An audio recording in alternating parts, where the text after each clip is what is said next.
Hey everyone, welcome back to Financial Wealth Community Channel. I'm Jackie Stewart and today we have another video for you.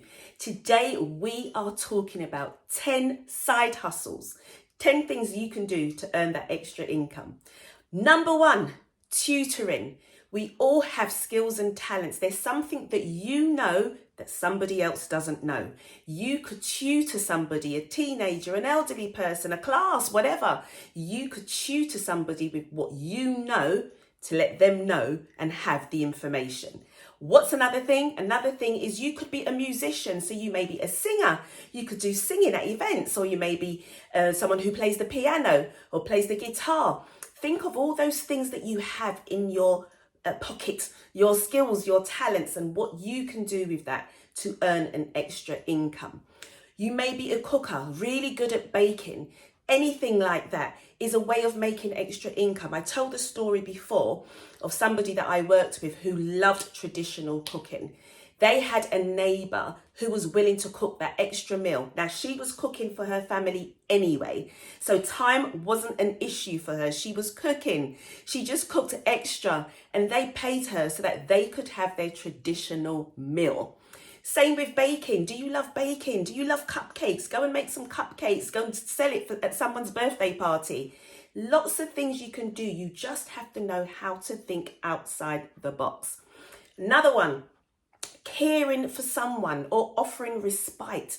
You may know someone who has a carer and that carer may need a break, even if it's for a day. So you could be the person that could offer a service to somebody and say, you go and take the day off. I'm going to stay and look after who that person is. Or it may be that you have a teenager and you work full time and you're looking for someone who could make sure that your child gets home safely, right? You would pay someone for that service just for the fact of feeling secure, knowing that your child is safe. You would pay. I know someone who paid for that service. Could you be the person that offers that service to somebody else? And then hairstyling. So women, we like to look good, right? And sometimes we don't want to do it ourselves, or we don't even know how to do it ourselves, or we don't have time, right? There's somebody who needs your service. They need you. I know of some young people, they're still in school and they're already starting to use their talents by doing other friends' hair for them and getting paid for it. Dog walking, that's a big one right now. Lots of people have got dogs for different reasons. It could be a medical reason. And it may be that they're not able to go out and walk that dog. I see dog walkers in my local park. I see people with 6, 7 dogs. And I've heard they're killing it with the money. They're making it. So could you be that person? Look around your neighborhood. Who looks like they have a dog and may not be able to get out and walk? Or put your services out there. Advertise on your local neighborhood groups. See who wants your service and are willing to pay you so that income for it. That's a side hustle. Cleaning. People like cleaning. Some people find it therapeutic. I don't find it say that again.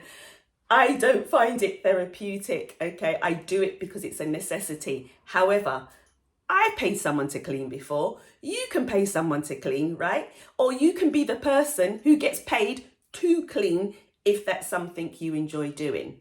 Another one, researching. Maybe you're not even able-bodied and you're not able to get up and go out and do stuff. Can you use a computer? People are looking for researchers. They want people who can do market research for them. Maybe you can use your telephone and call some companies for whoever wants you to do the research for them. That's something else that you can do. There is no excuse.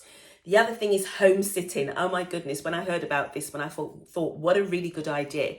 So it could be that you're out for the day and you have a delivery coming and you don't have a neighbour or someone that you want to take that delivery. You can actually offer yourself as that service. You could go to that person's home. You have your laptop, you can still be working, but you could be sitting there waiting for their delivery. And there are people that are willing to pay you to do that.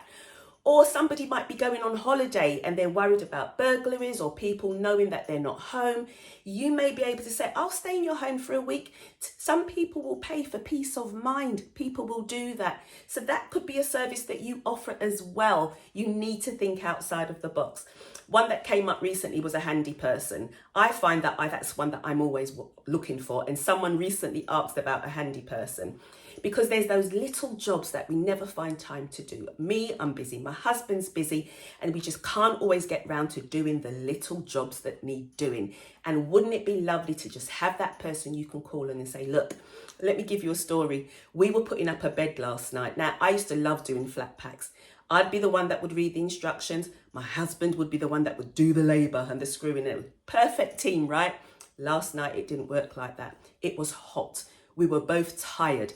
It was hard work. We were putting things together and we was putting it the wrong way and having to take it down again and do it. When we put up that bed, we slumped on our own bed, okay, exhausted. I woke up this morning with my back hurting me. I don't want to do it anymore.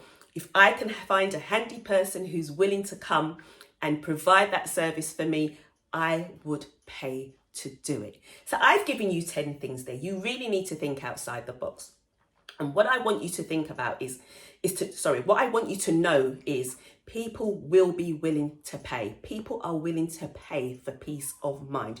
You need to be able to get out there and offer your services.